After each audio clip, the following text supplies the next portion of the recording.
নমস্কার। অ্যাস্ট্রো বার্তা উইথ পল্লবীতে আপনাদের প্রত্যেককে স্বাগত জানাই। আমি পল্লবী। আশা করি আপনারা প্রত্যেকে খুব ভালো আছেন। বর্তমান ট্রানজিটে দেবগুরু বৃহস্পতি কর্কট রাশিতে উচ্চস্থ অবস্থায় অবস্থান করে রয়েছেন। শনিদেব মীন রাশিতে অবস্থান করে রয়েছেন। বৃহস্পতি অতিচারী গতিতে মিথুন ত্যাগ করে কর্কট রাশিতে প্রবেশ করেছেন। সুতরাং এই সময় সুফল এবং কুফল দুটি আমরা অত্যন্ত দ্রুত গতিতে পাব এবং উচ্চস্থ বৃহস্পতির ওপরে শনিদেবের প্রভাব থাকবে। তার কারণ শনিদেব বৃহস্পতির রাশিতেই অবস্থান করে রয়েছেন। আগামী 31শে অক্টোবর 2026 পর্যন্ত দেবগুরু বৃহস্পতি কর্কট রাশিতেই অবস্থান করে থাকবেন। এই সময়কালের মধ্যে বৃহস্পতি 3টি নক্ষত্র অতিক্রম করতে করতে যাবেন। প্রথম নক্ষত্র পুনর্বসু, সেখানে বৃহস্পতি 18ই জুন পর্যন্ত অবস্থান করবেন। দ্বিতীয় নক্ষত্র পুষ্যা, বৃহস্পতি সেখানে 18ই অগাস্ট 2026 পর্যন্ত অবস্থান করবেন। তৃতীয় নক্ষত্র অশ্লেষা, বৃহস্পতি সেখানে 31শে অক্টোবর পর্যন্ত অবস্থান করবেন। বর্তমানে বৃহস্পতি পুনর্বসু নক্ষত্রে অবস্থানরত রয়েছেন। পুনর্বসু বৃহস্পতির নিজস্ব নক্ষত্র। পুনর্বসুর মধ্যে লুকিয়ে রয়েছে পুনরায় আলো ফিরে পাওয়ার অর্থ। অর্থাৎ এই সময়কালে আমরা নিজেদের জীবনের হারিয়ে যাওয়া আশার আলো কিছুটা হলেও ফিরে পেতে পেরেছি। এছাড়াও এই সময় আমরা আমাদের দীর্ঘদিনের আটকে থাকা অর্থ পুনরুদ্ধার করতে পেরেছি। আমাদের দীর্ঘদিনের পেন্ডিং কোনো রিলেশনশিপ, সেখানে ক্ল্যারিটি আসতেও আমরা দেখতে পেয়েছি। এই সময় নতুন করে যারা জীবনে কোনো সিদ্ধান্ত নিয়েছেন তার ফলাফল 18ই জুনের পর থেকে পেতে শুরু করবেন। তার কারণ এই সময় বৃহস্পতি পুষ্যা নক্ষত্রে অবস্থান করবেন। পুষ্যা নক্ষত্রের অধিপতি গ্রহ শনিদেব এবং এর অধিপতি দেবতা দেবগুরু বৃহস্পতি স্বয়ং নিজেই।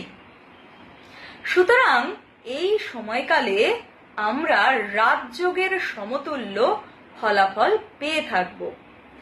এই সময় দীর্ঘদিন ধরে আটকে থাকা কাজে আমরা সফলতা পাব। যারা অত্যন্ত হার্ডওয়ার্কে বিশ্বাস করেন তারা এই সময় যথেষ্ট সাকসেস পাবেন। এই সময় শনিদেবের প্রভাব থাকার কারণে আমাদের কিছুটা হলেও ডিসিপ্লিন লাইফ কাটাতে হবে, আদারওয়াইজ আমাদের শনিদেবের দেওয়া যন্ত্রণা ভোগ করতে হবে। তৃতীয় নক্ষত্র অশ্লেষা, যেটি বুধের নিয়ন্ত্রণাধীন একটি নক্ষত্র। এর প্রতীক চিহ্ন সর্প বা নাগ। সর্প যেমন অত্যন্ত তীক্ষ্ণ বুদ্ধি সম্পন্ন একটি প্রাণী, অশ্লেষা নক্ষত্র তেমনি অত্যন্ত বুদ্ধিদীপ্ত এবং ইনটিউটিভ একটি নক্ষত্র।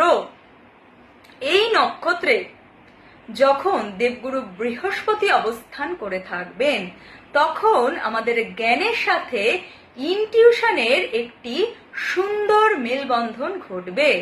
আমরা যারা হিলিং প্রফেশনের সাথে যুক্ত রয়েছি, যাদের পার্ট অফ ওয়ার্কের মধ্যে ইনটিউশনও পড়ে, তাদের জন্য এই সময়টি অত্যন্ত শুভ। এবার চলে আসি দশা অন্তর্দশা প্রসঙ্গে। তার কারণ বৈদিক জ্যোতিষে কোনো গোচর, কোনো যোগ পুরোপুরি পূর্ণতা পায় না একটি সঠিক দশা এবং অন্তর্দশা ছাড়া। তার কারণ বৈদিক জ্যোতিষে দশার থেকে বড় আর কোনো কিছু নেই। বর্তমান সময়ে যাদের বৃহস্পতির দশা বা অন্তর্দশা চলছে তাদের জন্য সময়টি বিশেষভাবে শুভ। তবে মনে রাখতে হবে বৃহস্পতি যেন চার্ট সাপেক্ষে ম্যালিফিক কোনো প্ল্যানেট না হয়ে থাকে। অর্থাৎ বৃহস্পতি 6, 8, 12 মালিক নয়, বৃহস্পতি কোনোভাবে মারক বাধক নয়, বৃহস্পতি কোনোভাবে ম্যালিফিক কোনো প্ল্যানেটের নক্ষত্রে অবস্থান করছে না, বা বৃহস্পতির ওপরে কোনো খারাপ প্ল্যানেটের দৃষ্টি এসে বৃহস্পতিকে অ্যাফ্লিক্টেড করছে না।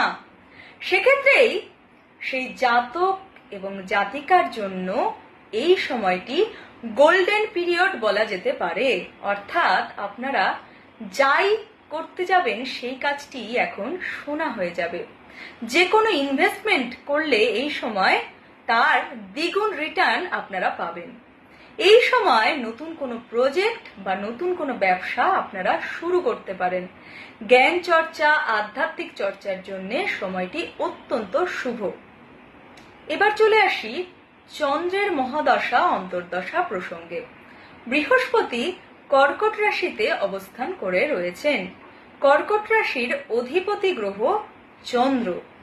সুতরাং এই সময় যাদের চন্দ্রের মহাদশা বা অন্তর্দশা চলছে এবং চন্দ্র যাদের চার্ট সাপেক্ষে বেনিফিক প্ল্যানেট, তাদের প্রভূত নেম ফেম বাড়তে আমরা দেখতে পাবো। দীর্ঘদিন ধরে চেষ্টা করছেন বিদেশে যাবেন, কিন্তু কোনোভাবেই যেতে পারছিলেন না। এই সময় সেই বিদেশ যাত্রার সুযোগ আপনার সামনে উন্মোচিত হবে। এবারে চলে আসি শনির মহাদশা অন্তর্দশা প্রসঙ্গে। 18 জুন থেকে 18 অগাস্ট পর্যন্ত বৃহস্পতি পুষ্যা নক্ষত্রে অবস্থান করবেন, যেটি শনিদেবের নক্ষত্র, এবং শনিদেব বৃহস্পতির নিজস্ব রাশিতে মীন রাশিতে অবস্থান করে রয়েছেন।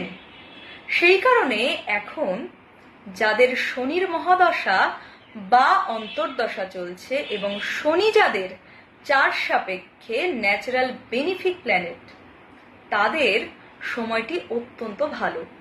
দীর্ঘদিন ধরে যে হার্ডওয়ার্ক আপনারা করেছেন তার সঠিক মূল্যায়ন এবার আপনারা পাবেন।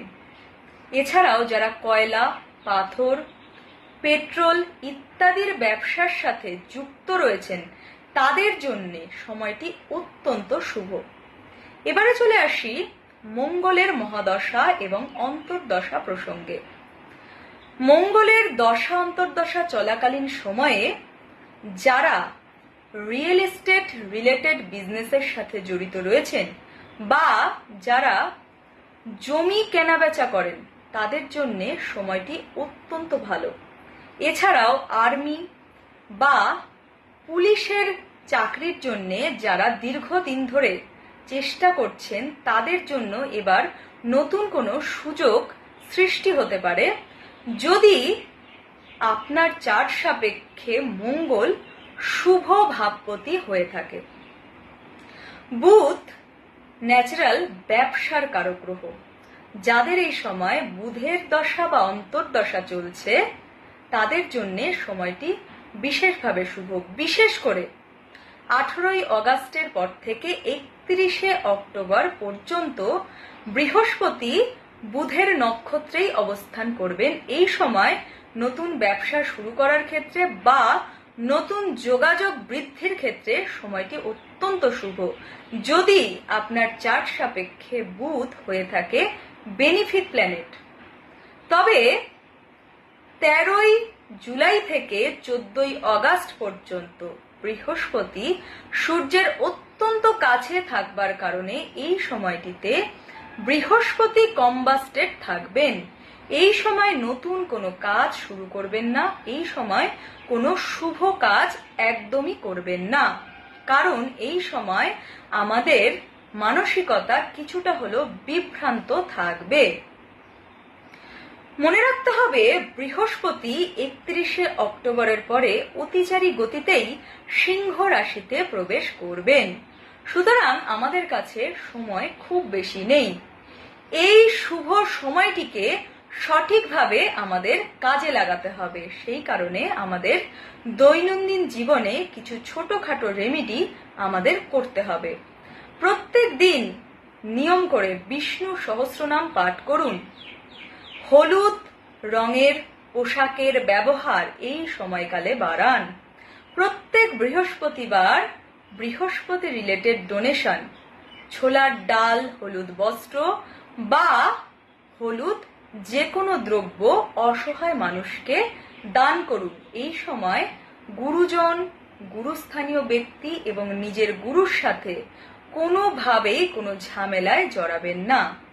নিজের চারপাশের পরিবেশকে শান্ত রাখার চেষ্টা করুন এবং নিজের চারপাশকে পরিষ্কার পরিচ্ছন্ন রাখবার চেষ্টা করুন। ভালো থাকবেন, সুস্থ থাকবেন, আনন্দে থাকবেন। নমস্কার।